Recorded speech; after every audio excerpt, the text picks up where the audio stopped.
அஸ்ஸலாமு அலைக்கும் எவ்ரிஒன். இன்றைக்கி ஒரு யூஸ்ஃபுல்லான ரெசிபியோடு வந்திருக்கேன். ஒரு மசாலா பவுடர். நம்ம இதை சிக்கன் மட்டன் எல்லாத்துக்குமே யூஸ் பண்ணிக்கலாம். இப்போ வாங்க ரெசிபிக்குள்ளே போயிடலாம். ஒரு 4 டேபிள் ஸ்பூன் அளவுக்கு முழு மல்லி எடுத்துக்கோங்க. அப்புறம் 1 டேபிள் ஸ்பூன் அளவுக்கு கசகசா, ஒரு 7 ஏலக்காய், அப்புறம் ஒரு 6 கிராம்பு, 3 அன்னாசிப்பூ, 2 ஸ்பூன் அளவுக்கு சீரகம், அப்படி இல்லைன்னா சோம்பு சேர்த்துக்கலாம். அண்ட் பட்டை கொஞ்சம். உங்களுக்கு சோம்பு வாசம் பிடிக்கும்னா நீங்கள் சோம்பு சேர்த்துக்கோங்க. இப்போது இதெல்லாம் நம்ம ட்ரை ரோஸ்ட் பண்ணிக்க போகிறோம்.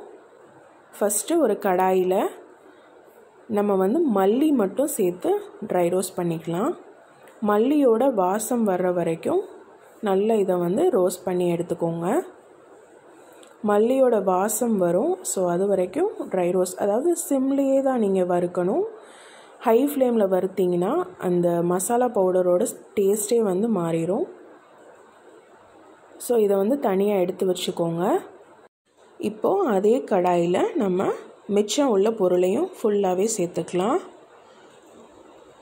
இதை ரொம்ப ட்ரை ரோஸ்ட் பண்ணிடக்கூடாது, ஏன்னா கசகசா தீஞ்சு போகிறதுக்கு வாய்ப்பு இருக்குது. ஸோ கசகசா லைட்டாக படபடன்னு வெடிக்கிற மாதிரி இருக்கும். அந்த அளவு மட்டும் இதை ட்ரை ரோஸ்ட் பண்ணிக்கோங்க.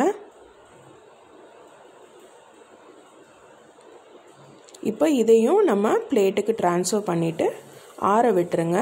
நல்லா கூலானதுக்கப்புறம் இதை கிரைண்ட் பண்ணுங்கள். தண்ணியே இல்லாத மிக்ஸி ஜாரில் போட்டு இந்த மாதிரி பவுடர் பண்ணிக்கோங்க. இப்போது இதில் ஒரு சீக்ரெட் இன்க்ரீடியண்ட் ஆட் பண்ண போகிறோம். அது என்னென்னா கசூரி மேத்தி, அதாவது காஞ்ச வெந்தய கீரை ஆட் பண்ணிக்கலாம். சப்போஸ் இது உங்ககிட்ட இல்லைன்னா நீங்கள் அந்த கசகசா வறுக்கும் போதே ஒரு 1/2 ஸ்பூன் அளவுக்கு வெந்தயம் சேர்த்துக்கோங்க.